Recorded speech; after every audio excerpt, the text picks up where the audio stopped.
Hello and welcome to the Ditch That Textbook Digital Summit, where we are all about great teaching and learning, gathering some of those ideas and brainstorming some others that you can use in class right away, that practical stuff that you can just put right into your lesson plans. My name's Matt Miller. I'm the author of Ditch That Textbook and the host of the Summit. And in today's session, we're going to get right into the heart of lesson design. If you're like all about giving your lesson plans some upgrades and getting some engagement with your students and doing some deeper learning, even if they don't realize that they're doing that deeper learning, this is going to be your session because I have one of the masters, at least in my opinion anyway, of the ones that do this so fantastically and shares so freely out on social media. I've seen tons of her great stuff all over the place, and I'm so excited to have Amanda Sandoval come and talk to us a little bit about what she does in her own classroom on a day-to-day basis. So Amanda, you can go ahead and come off of mute, and thank you so much for being a part of this. Can you tell everybody a little bit about who you are and what you do? Sure. Thank you for having me. I'm super excited to be here. Yeah, I am a full-time history teacher. I work in Southern California. So I teach 11th grade US history and also normally a class of exclusively English learners. And I've just been utilizing technology to support my students and like keep them engaged in learning the content. So that has been my go-to very often is in creating these engaging activities to keep my students super like into the content and hands-on. Yeah. Now, I know it's so easy when people look at some of the stuff that you've done, and you're going to get, if you're watching this right now, you're going to get to see lots of examples. But if people take a look at that, I mean, it's probably easy for them to say, "Oh man, look at these amazing templates. Look at this beautiful design. Look at these fun, engaging, gamified lessons." Like, I could never do that. That's just like so way above my level. But like, even you probably, I mean, you started somewhere, right? So like, how did, for people who are seeing the end product Yeah. of, years and years of honing your skills and trying things with your students, like what do you say about like getting into this in the very first place? How did you do it? Yeah, you're right on. Where if I look at stuff that I made a few years ago, I'm like, ooh, that looks a little rough. And even just Right? the thought process behind it, the very beginning when I first started to like really dive into tech a lot more and tech integration with my students, I was trying to kind of like substitute a little bit, Yeah. and it wasn't, and it wasn't working. Like I'm like, it was just better the way it was. And so once I really started to truly understand technology integration and like how to best use it to support student learning, then it became more meaningful, and it kind of had to break away from like the old way I was doing things and create these new type of things. And then if you're just talking about aesthetics, Yeah. people share so many great tips on Twitter and all these other places and there's so many cool resources out there to like, amp up your aesthetic that it just kind of, grew and became a little bit nicer over time. But if your aesthetic is not that great, it's okay. As long as what the students are doing. I really want to stress that because I Yes. know people look at my stuff sometimes and they're like, oh, that's like really beautiful or whatever, and I could, I don't have the time to do that and stuff like that, then don't. Then, pedagogy over pretty all the time, as Yeah. long as what the students are doing with that learning is like, what's, if it doesn't look like mine, or other people's that you see, as long Mhm. as the end product is like, that's the important part. So Yeah. please don't get wrapped up so much in the pretty, please. Yes, I'm so glad that you mentioned that too. Like, there's so much stuff that we see out there that's just like Pinterest perfect, Yeah. that and you see classrooms like that, and you see activities and all of the stuff scattered all over teachers pay teachers with those cutesy fonts. And so I know some people are like into that stuff, but to me, I'm like, what are the kids doing? So I love that slogan you just said, pedagogy over pretty. That was fantastic. So what do you say? Let's go ahead and dive into some of this. And if you're Sure. watching this and you're not familiar with Amanda, you're going to love to see some of the templates that she uses, some of the activities that her students are doing. And like she said, her aesthetic has grown over time. And so it looks really good. Like, I'm just going to stop talking about it and show them. I mean, look at this Well, introduction slide. This is templates super help. cool. Templates help. This is a template. I'm sure this one, I think this one's either from Slides. This is, I think, from Slides Go. template. So things like finding these templates online, or even stealing my template Hmm. activities, that's where it makes it really nice. Ditch That Textbook is full of like a gajillion templates. So that will save you a lot of time. Thankfully, we have so many resources that we can piggyback off of each other for, that Yes. helps ease a lot of that burden. Yes, 100%. Didn't even have to pay her to say that about my template. But I thank mean, you. it's true. Yeah. Yeah. So give us just a real quick, like super short synopsis of kind of what to expect here when this says templates for takeoff. Like what are we going to get in this session?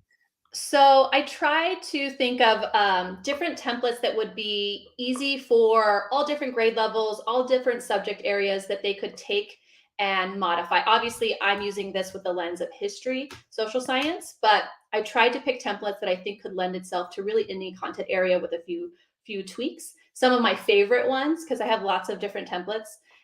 So I tried to pick some of the ones that I think would be the easiest to implement right away, and I think really like the more bang for your buck for your students. Yeah, yeah. And I love what you said there about how your lens is history, but that's what I love about looking at your stuff and looking at lots of other people's stuff is that when we see how people are using it in a certain area, of course, we can adjust it for content. We can scaffold it up or down for different grade levels and stuff. And like we're just looking for inspiration, right? We're looking for things that we can borrow and adjust and use with our students. And so, yeah, even if like someone looks at this and goes, "Oh, I don't teach that subject area. I don't Yeah, teach that particular lesson." Well, there's probably something you can do to adjust it to use it, right? correct.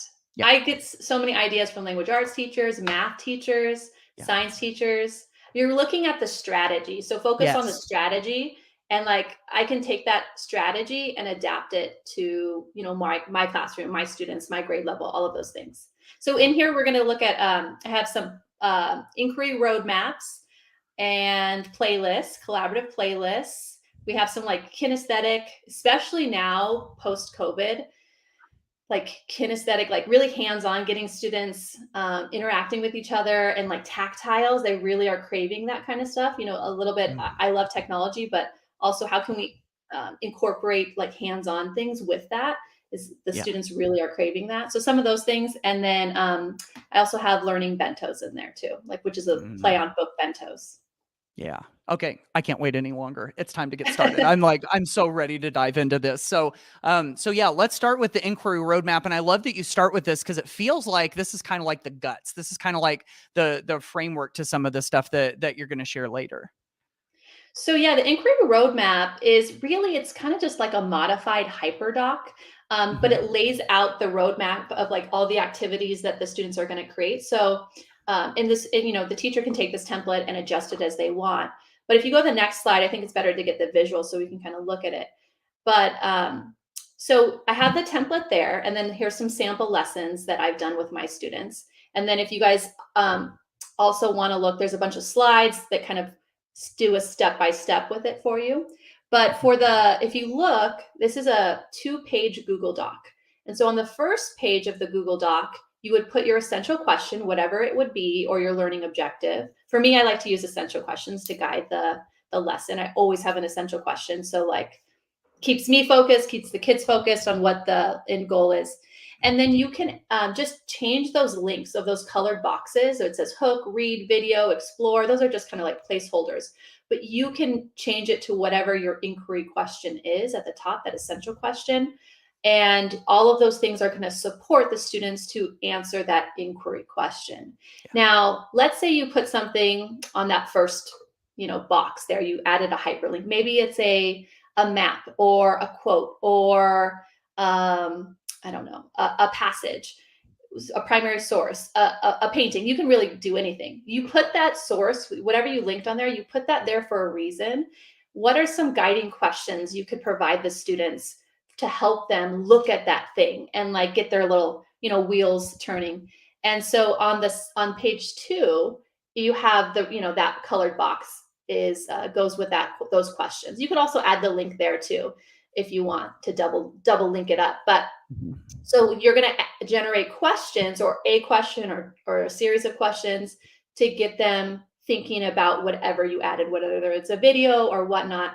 And then you'll just keep doing that. Every link you'll generate questions, and at the end they'll be able to answer that inquiry question that you Yeah. have. Yeah. So this is That's like cool. one of the, I think, easiest things to implement right away. Again, I just put like some placeholder text there. You can change it to be whatever you want. So if you're looking at my example down at the bottom, I did this with prohibition. And Hmm. so they're looking at prohibition and how prohibition led to like cultural changes in the 1920s. And so with that, the things that they're looking at are going to be they're going to get some background information about like why prohibition started, the 18th Amendment, crime. We'll look at speakeasies. We'll look at the impact on women. We'll look at the pansy craze. So we'll look at all these different things in order for them to answer that essential question at the end. So Hmm. you're providing links, and then on page 2, I keep saying slides, but on page 2, you'll have those questions that like coincide with those links that you had provided. Okay. So it says, like it says in the game setup, individual self-paced lesson, you click on the link and then you follow the path to the roadmap. So really it's just kind of like a step-by-step leading students through a set of, logical sequential tasks that lead them to the end with a link on the game board and then some tasks over here on the second page, right? Correct. It's Yeah. really like I said, it's like a hyperdoc. It just Yeah. looks really visually appealing, and you could lead it. The teacher could lead it, or it could be Yeah. that self-paced. Yeah. It lends itself to that. But So, the visual appeal of like going in that order, I think is really helpful for the students and to mhm. see like the tasks that they need to complete. Yeah. And I wanted to ask you, because this is called inquiry roadmap. Like Yes. inquiry is sort of built into this, I assume, because, and again, this is just an assumption by me that students have some things to kind of like go and investigate on their own as they go through the path. Yes, yes. And so it's up to you. And again, if you want more insight about the inquiry roadmap, you can always check out the slides. But yeah, you would be looking at whatever the different things are in order to answer that essential question, that inquiry question that you developed at the very top. Yeah, yeah. This is so cool. Okay. So, and I wanted to pull this one up so we could see this a little bit bigger. I love your use of animated. Okay, I haven't asked you yet. Are you a GIF or are you a GIF person? I'm a GIF. Yeah. GIF. Okay, well, at least we're on the same team. I don't know. Some people might be shaking their fist at us at home, but I'm a GIF person too. But I love Yes. your use of that. And so like this is one thing I was hoping we would do as we kind of go through some of your examples. I want to pick your brain just a little bit on the aesthetics too. Like we said, Okay. pedagogy or what was it? Pedagogy over pretty. Yeah. But But if it that makes said, I you still happy, am yes, yes, absolutely. So, let's just start with the animated GIFs. Are you just like doing a search on just like an animated GIF site like Giphy or something and just pulling yeah. things that are relevant and sticking them in there? Yep. So I use Nice. Giphy. Giphy's like, if you don't already use Giphy Chrome extension, you need to, because once you have the Chrome Yeah. extension, you can just drag it. And these are just standard GIFs that you would find. But what you don't see here, what the thing I love the most about Giphy Chrome extension is there's a sticker option. And so it removes the back. I love a sticker look, like where there's no, right? There's like Uh-huh. a transparent background. So there's a sticker Yeah. option Well, where you can remove it uh-huh. has like, stickery looking GIFs. And so those don't overlook that part of it. So you can see I Uh-huh. even have I Yeah. teach English learners, so I love using sentence frames very often for those students that might need some of Oh, those yeah. sentence frames. And so every each one of those things is linked, and then it has those guiding Yeah. guiding questions for them. Yeah. And then are these other slide decks that you and that one's a YouTube video. What's the purpose of the little So links over it's the here same in links this? up there. It's the same one. It's the same links up there on slide Oh, 1. I mean, page 1. these But just so here. there's no Yeah. confusion about which goes to which. This specific, even though it says, I'm not sure, does it say this one is self-paced? Even though it says it's self-paced for me in my classroom, this specific lesson, I actually did lead this one. So they were on Ah. page 2 while I was on page 1. So I would like open it, we'd Oh, like discuss. They would have their think time, we'd share whole class. And so this was also nice for me to kind of guide me leading them throughout the lesson as they're doing their reflections, and then we're sharing. Yeah. Love it. We got a couple of emojis in here too, I see, to kind of like put a little visual next to the text, which probably are you of the opinion that that emojis can do good things for your English language learners? I am, yes. Visuals in general for my English language learners are super helpful. So emojis Yeah. include that for sure. Because the Yeah. students that I work Okay. with are level 1 and 2, so they're newcomer. And then the font at the top, Mhm. I like font meme. So for fancy fonts with the little, extra pizzazz, font meme. I only use font meme for titles usually. So don't get too crazy with too much fonts. I like a really round font, usually for like the bulk text of things. So I try not to get too fancy with like the normal, everyday reading type things. But for fun titles, I do font meme. Yeah, I love that one. That's great. Okay. Ah, this is fantastic. By the way, if you're watching this on the video, you may notice that as I'm hovering over things, lots of things are clickable here. Amanda, is it okay? I didn't ask you this before we came on, but is it okay if I put a view only link that everybody can go check out to your slides? Yeah, of course. That's what I was for. Yeah, Yeah. I was Okay. assuming you would. So good. Yep. Okay. Perfect. Perfect. Okay. And then the nice thing too is it looks like, she's got the the template that you can make a copy of. And then like we were saying earlier, like, you can adjust it and make it however you want. You can see a couple of really good examples over here of how she's kind of reworked it. So you've got kind of like that template to jump off on right there, which is awesome. Yeah, and I've been working with Nadine Gillickson over in Indiana Oh, at Nadine. her Yeah. school district, and she's amazing, by the way. And so Yes. we've been collaborating, and her teachers have been using this roadmap, and the things that they're producing and sharing with each other. I'm like, oh my gosh, so smart! Like coin counting and lots of different things. So Yeah. it's really cool to see how other people take these templates and make them their own. Yes, absolutely. Nadine, by the way, is a fellow Hoosier and lives an hour and a half from my house. Oh, does she? Okay. How I was about that? wondering where Yeah. you lived because of our time difference. When I meet with her, we have to like coordinate our times too because Right. yeah. Yeah. Yeah. Okay. Cool. So, inquiry roadmap. This was a really, really great start. Let's go on to the next one, which is the playlist. Tell us about playlists.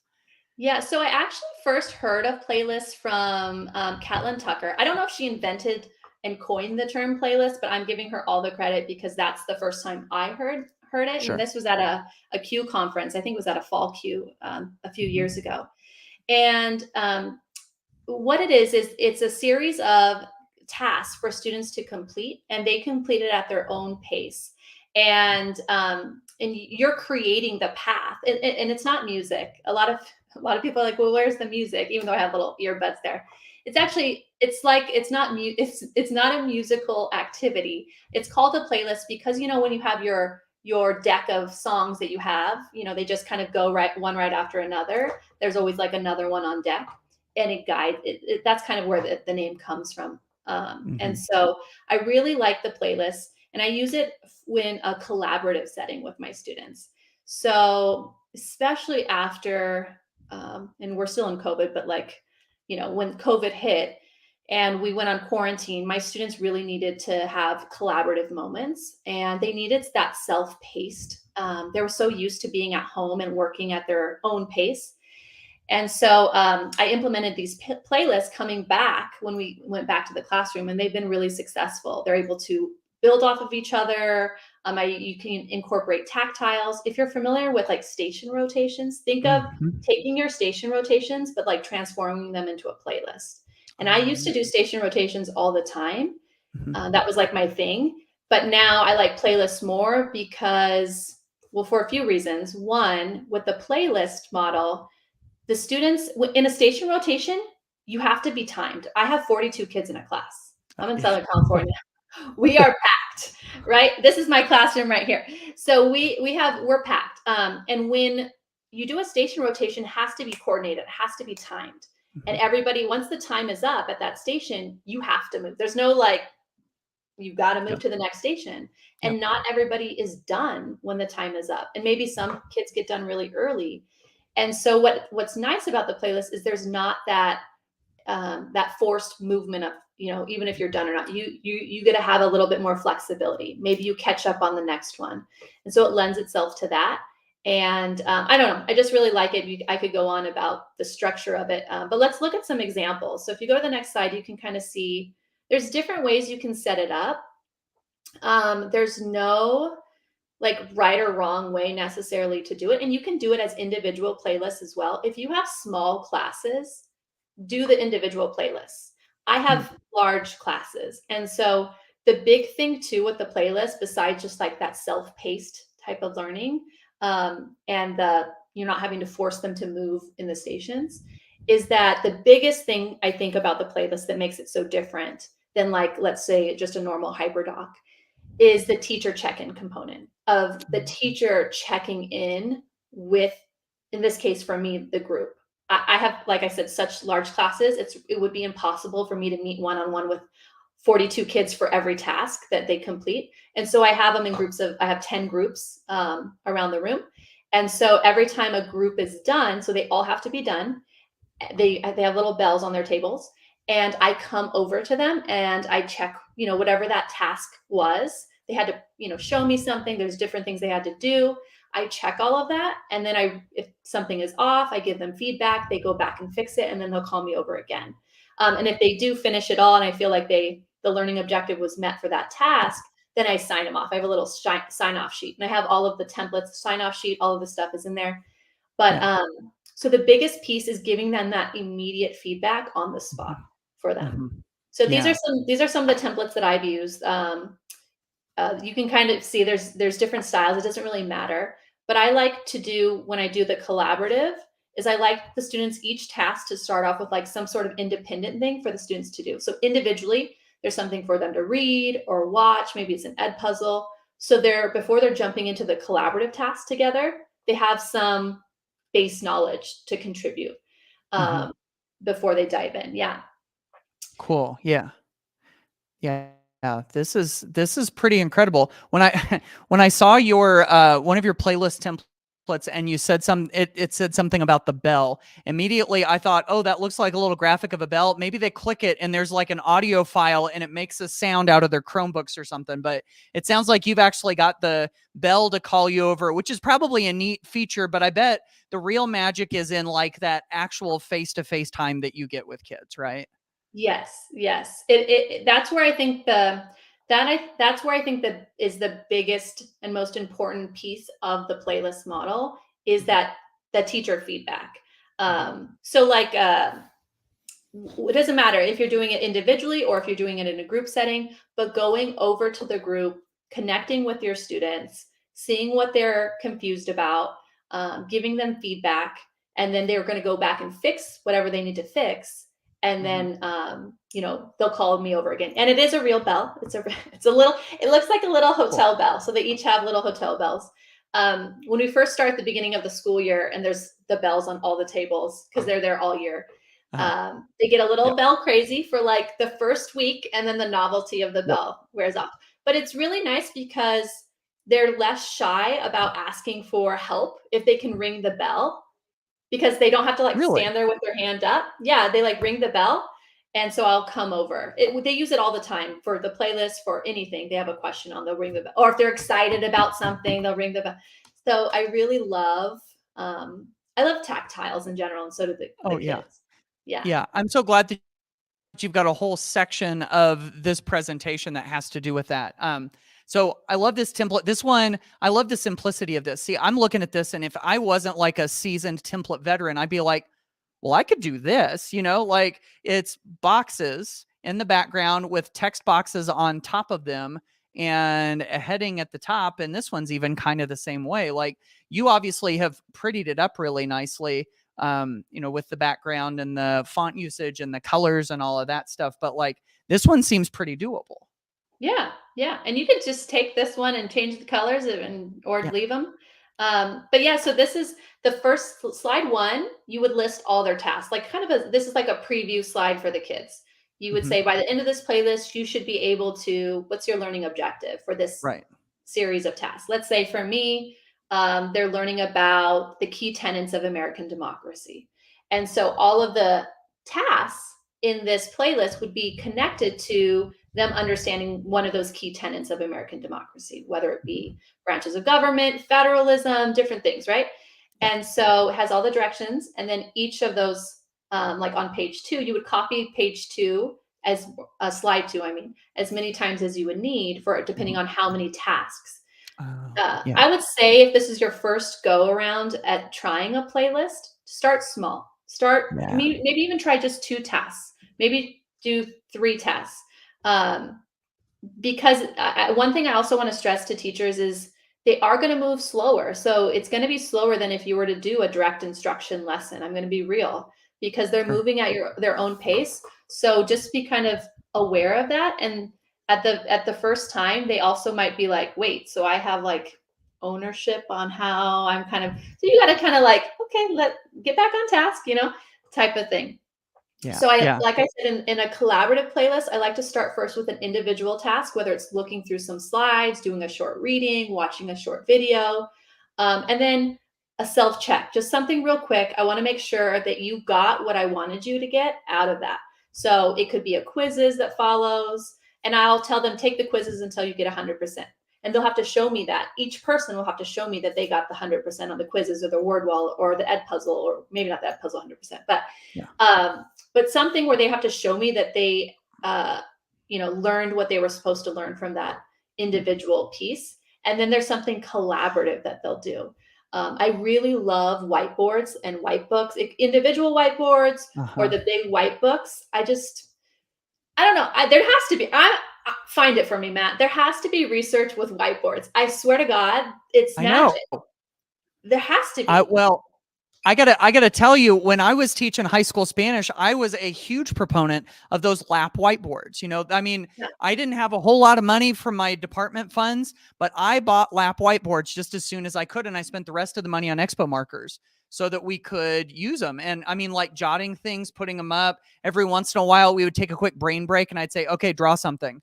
You got 1 minute, go. And then we'd have to like show our drawings. And like, I mean, yeah, they're great for those quick checks. They're tactile. They're like, I mean, there's all of that research that's goes with handwriting, the handwriting, you're actually forming something with your hand and there's that connection with your brain. And I've seen some research on that too. It's gotta be out there. I'm totally there. It's gotta be, because the feeling of like writing with it. I also think because it's easily erasable, they can make mistakes. It's less intimidating for them. Yes. So when I come over to them to be like they're answering some sort of real world question, like you just learned about federalism. Now let's look at federalism in today's world. So they had to talk about like COVID and federalism, whatever. And so as a group, they're answering these questions. And then I'm like, you're close, but like, let's look at this, blah, blah, blah, talk this over again, come back, look back at your notes, and then call me over again. So because of erase it, make those quick things. It's not intimidating. It's not like you have to like, okay, let me rip out another piece of paper, right, write it. So highly recommend whiteboards. Use those all the time, besides just the playlist. But sometimes our internet goes down. The kids' Chromebooks crash. I had a Pear Deck ready to go. Yeah. What's a Pear Deck? It's the same thing as a whiteboard. It's almost kind of, but like, it's like, okay, show me. I'm not displaying it full screen up here, right? Because I can't, you're down, but we'll do it on our whiteboards. And so, and sometimes I just change, okay, you're done with the tech today. You want to just like listen and we'll reflect on whiteboards. Okay. So love whiteboards. So individual tasks, self-check, collaborative tasks. It's kind of like the usual way I go about setting up these playlists for the tasks. That's cool. Can I see you a template and raise you a template real quick? Sure. So I just pulled this one up off of my website. I thought since we were talking about, I like that one. Yeah, this is the one that I ripped off of Spotify to make it kind of look like a Spotify playlist. And I was just thinking like, it would be pretty easy to put a task in here and then like a little quick 1-line summary of what it's supposed to be. And then you could even pull this out as a comment, like drop all of the instructions into a comment or something. So then students click on it and get all the rest of the stuff in a comment, and might kind of look like because really you could just have this could be your playlist. Like you could have your topic, whatever your tasks are, just the title of the task. And then it could open up a slide deck that Oh, guides yeah. them. Like, you know what I mean? Like just guides whatever. You could, there's so many different ways you could go about it. It's really just let the tech guide it. And Yeah. again, your playlist doesn't have to be completely digital either. The tech is guiding it, but you can please add kinesthetics, please add, writing, please add whiteboards. The more of that you can add, I think is also really valuable. It's a blend. It's a blend of things. Yes, 100%. All right, this I love is that. fantastic. I actually was looking for that one. I knew I saw it somewhere, and I was like, dang, I wanted that like a few months ago, and I was like, I couldn't find it. I'm like, I know Yeah. I saw somebody tweet that. I'm gonna use it. I have plans for that one now. Okay. I have plans. Okay. All right. Sounds good. And when you use it, I'd be curious to see how you use it. I would love to see. So okay, yeah. All right. So playlists. This is great. You just mentioned the kinesthetics. So, maybe now's a good time to go on to all of that tactile stuff, which I absolutely love. And I'm totally on board with you on this one. Like, we've had so much tech overload over the last few years. Like, and even before that, like, it's just the idea of having things to touch. I think it's the same way with like colored pencils and stuff. There's just something to do with doing things with your hands that's not on a screen. I love that you have this in here. Yeah. And like it's more about it's a blend. I don't think it needs to be 100% technology all the time. I think the more you can blend it, it's sometimes a lot better. So let's look at some of them. These are some of my go-to tactiles. Station rotation is one. I think a lot of people are familiar with the station rotation, but if you want to try station rotation, I have a station rotation template and some sample activities you could do. So that's something people could look at. But two that I used this week is Jenga and Uno. So my student teacher actually took the Jenga template. I have a student teacher right now, and she did the Jenga for she has two of the classes right now. And so she created her final review using the Jenga, so this specific template. And so we have a bunch of Jenga blocks at all the tables. And what we do is we put questions here on the right column. So these could be like a vocabulary, definition. It could be a true or false. It could be whatever, something that you want students to review. And then in that white column there, that middle column is the answer. Yeah. So Yeah. this is I call it invisible ink. And so you highlight it. The kids just highlight it, and it tells them if the answer right That there. is so cool. I could do this like all day. Yeah. This is just so satisfying. Yeah. So I wanted a quick way for me to make these for one, and a quick way for students to review. This is like the easiest thing I could think of. I basically just made the text the same color as the background, which is white, and they just kind of like need to highlight. So how they play Jengas, you have the Jengas, and I've numbered all the Jengas. So 1, 2, 3, 4, 5, blah, blah, blah, to like 50.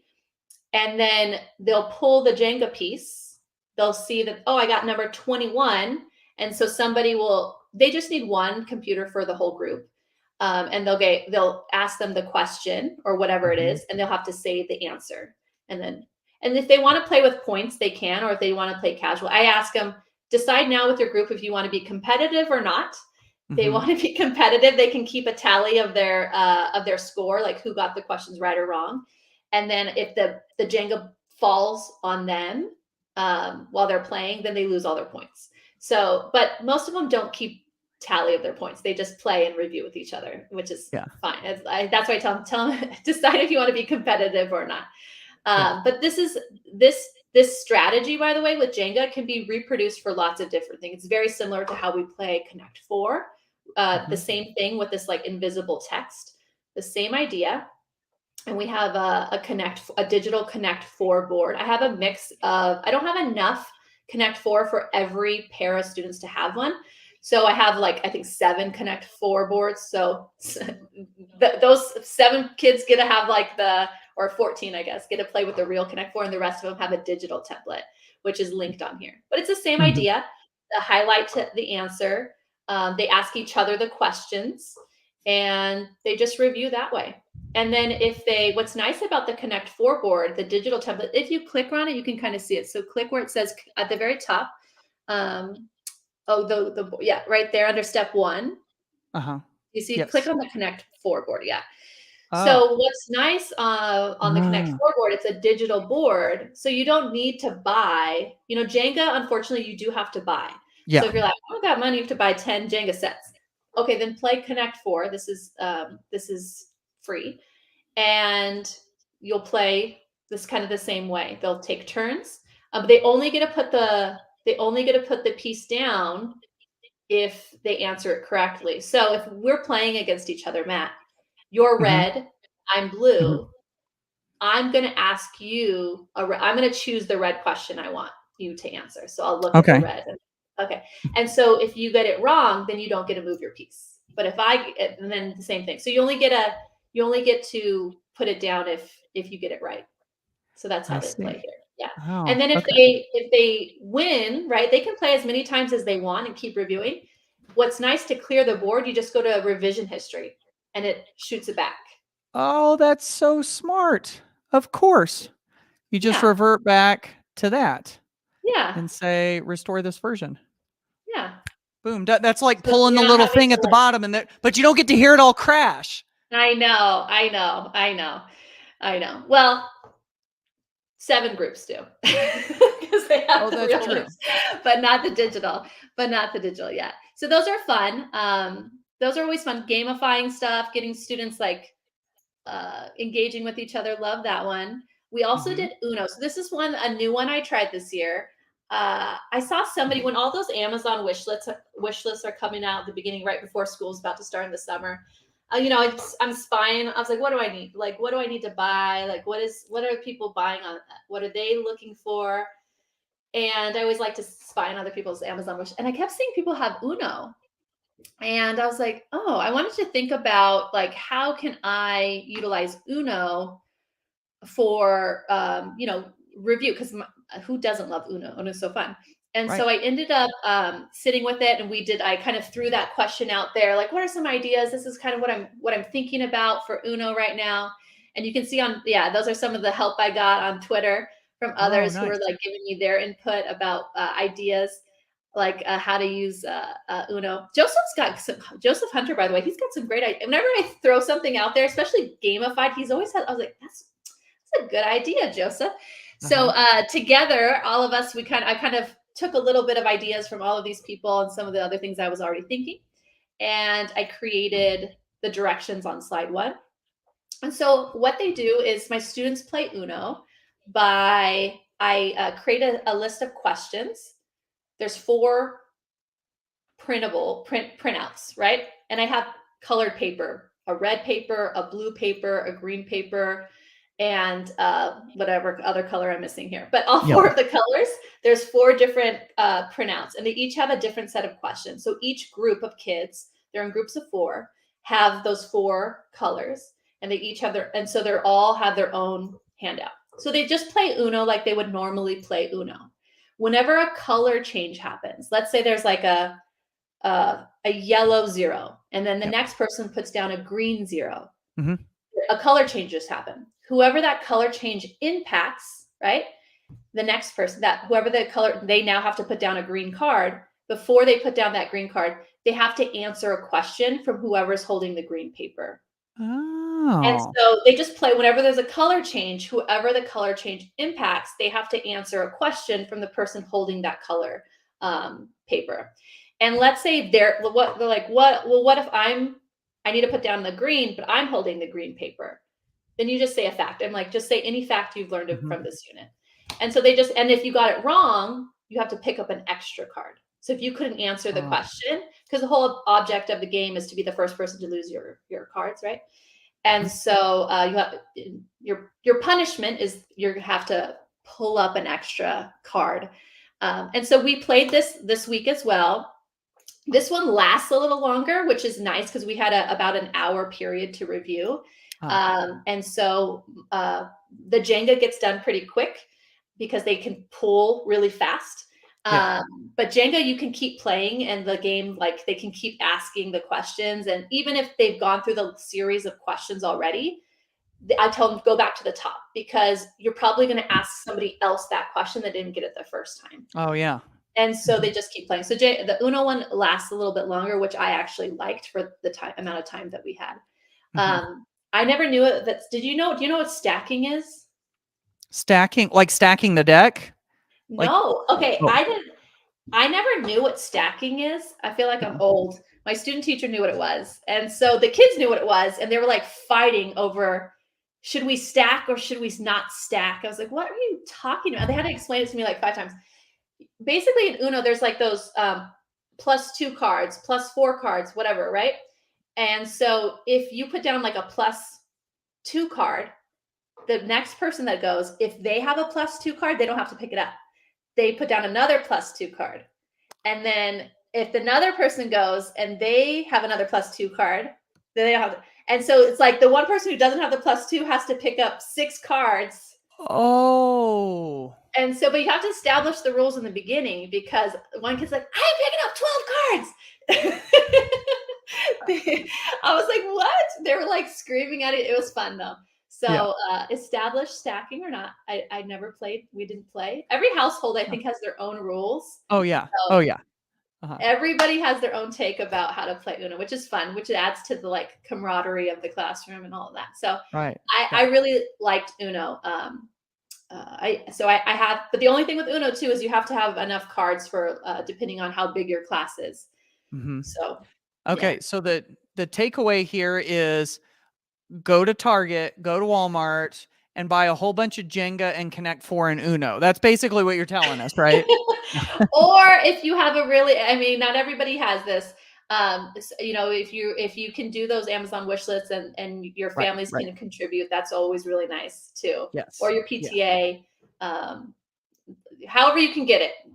I had some teachers that were really sweet and actually bought me one of the mega Unos on Twitter. She's like, I want to buy you some Unos because I liked how I posted the thing. I was like, oh, that's so sweet. So she sent me like a mega Uno deck, which the kids really like the big one. Yeah. That's cool. That's cool. All right. Well, this is fantastic. And I love all the other stuff. Of course, if you see any of these, she's got all of these great links to, different slide decks where you can go learn about each one of them. Anything else on this before we move on? I would just also, there's something called Masterpiece Matchup. That's what I call it. But that's another really a cool one to explore that a lot of people, I shared and on Twitter, and a lot of other educators have taken and adapted. That one I did right when we came back from COVID. I didn't want anything that was like, I wanted really kinesthetic stuff, hands-on stuff for kids when we came back from quarantine. And so I was like, well, let's paint. And so I got watercolors. You don't have to use watercolors, by the way. You can use crayons, whatever, but it just adds a little extra if you can get your hands on some watercolors. And so what I did is I gave out different primary sources to my students. Let's say there's about 7 different short passages of primary sources. So every kid got a strip of paper of a primary source. There's like a guiding question on the bottom. And I told them to paint a visual representation of that answer to that guiding question. So they're going to have to read their primary source and then answer that question connected to their primary source in as much visual detail as possible. And then what we do is every passage has like a letter. So it'll be like A, B, C. I'm like, okay, everybody that painted A, because there's going to be repeats. Everybody that painted A, put yours in the hallway over here. Everybody that painted C over here. So we do a gallery walk. And then they use this Google Doc. They have it up. Yes. So I would paste the passages in there. And they would do a gallery walk and they would read the passages. And they would say, okay, based off what we see in these visuals, I think it connects to this passage. So it's getting them to look at visual representations of the primary sources. I was really just trying to spice up some primary sources and be really hands-on, but it gets them, they have to reread it so many times to make those connections. So yeah, and then they'll talk because they're moving along in groups, so they'll collaborate with each other. Okay, I think this passage matches painting C because look at what they put here. Look at the detail. I think it's trying to say this, and so they'll make those connections. So it's almost like it's like for each one, you've got different students getting different learning in different ways. It's like either they're the ones that are creating the representation. They're thinking, okay, based on what I've learned, what can I paint? And then the other ones are going from the other direction and going, oh, I see all of these different things. What in the world must they have been trying to say? Like, it just seems like, those are kind of like two different novel ways to interact with something and almost like get more reps with it in just different ways. Yeah, that's exactly it. And I have some examples. So if you guys are when we're posting this, right? The whole series of Yes. activities.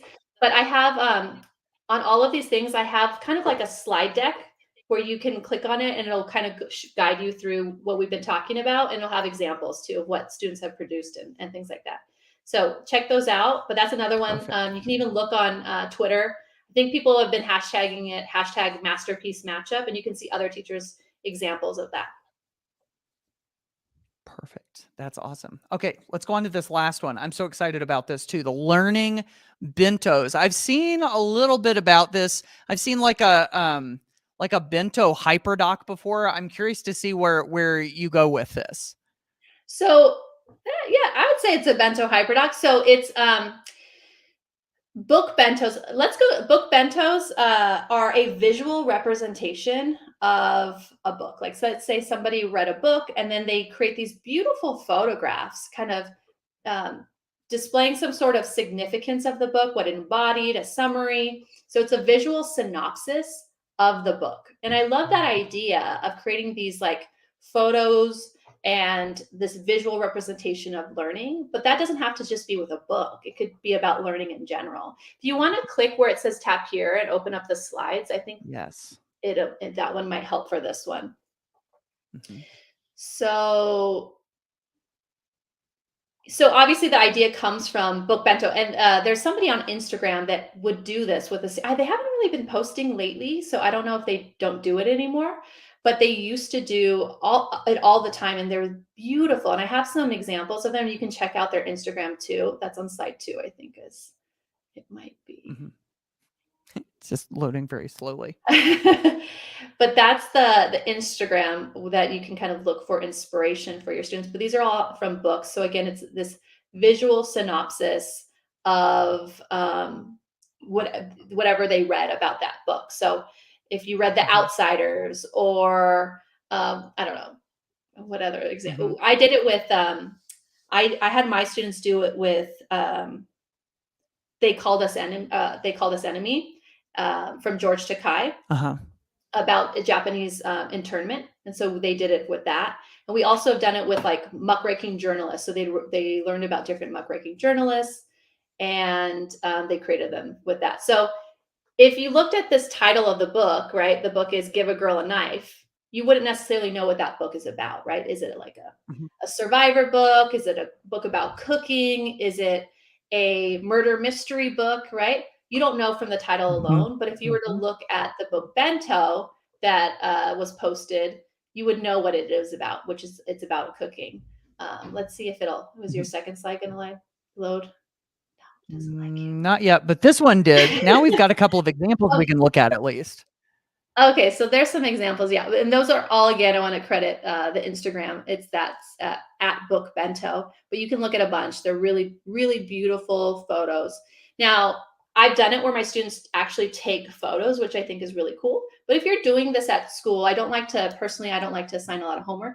And so I try to do as much stuff in school as possible. So we do it with this, like find whatever random objects you can, go around the campus real fast and come back, or you look in your backpacks, look around my class, and they'll take their own photograph. And if you're doing it in class in the moment, it's not going to look like these. It's not going to look like these are beautiful. This person's like staged this.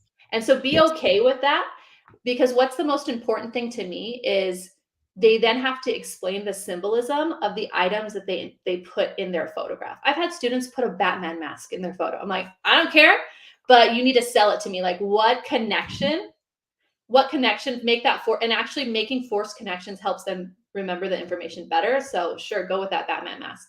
And so again, it doesn't have to be just about books alone, but these are some examples for my students. You can see those are all things that they just kind of found around our classroom. Students also kind of got even more creative with it, and they wanted to, if you look on the very far right example, this student was an artist and she drew this on Oh, her iPad. wow. This is actually about the Constitution, and everything that this character is wearing symbolizes something from the Constitution to That's explain it. And incredible. also with the phone, that That's also great. is supposed, yeah, it's also supposed to represent the Constitution. So for example, the home button on the phone, the number 3, and it's these little numbers, by the way, are because they have to explain the symbolism. So they'll say, okay, Yeah. they'll say number 3, which is the home button. This represents whatever. So the home button for this, it represents the amendments and how the Constitution is always evolving and changing, just like the home button on the phone at this Mhm. point when they did it. And so it's just like it's always updating and changing. So it's really creative Yeah. how they're doing it. Yeah. This is fantastic. Okay, there. I think finally, was that the one that you wanted me to pull up? Yeah, it's just more it's, I mean, it's just more Yeah. examples in case you didn't understand what they look like. But again, they Yeah. don't have to be photos. They could be digital scenes as well. So these are photos that my students took. Yeah. But let's go to a digital one. Let's go to the next slide. And I think this is an example of a digital Oh, one. good. Yes. So this is an example of one where students, and this is on a loop because this was actually, they did this in groups. So each group got a different muckraking journalist connected to the progressive era. And on the right, where you see the numbers 1, 2, 3, 4, 5, 6, 7, 8, they had some guiding questions that they had to answer. And then they had to put a visual representation of that answer on the left. And so the little one, the little circles, those are just to make sure I know that that visual goes to that answer so Yeah. that you can like move them around.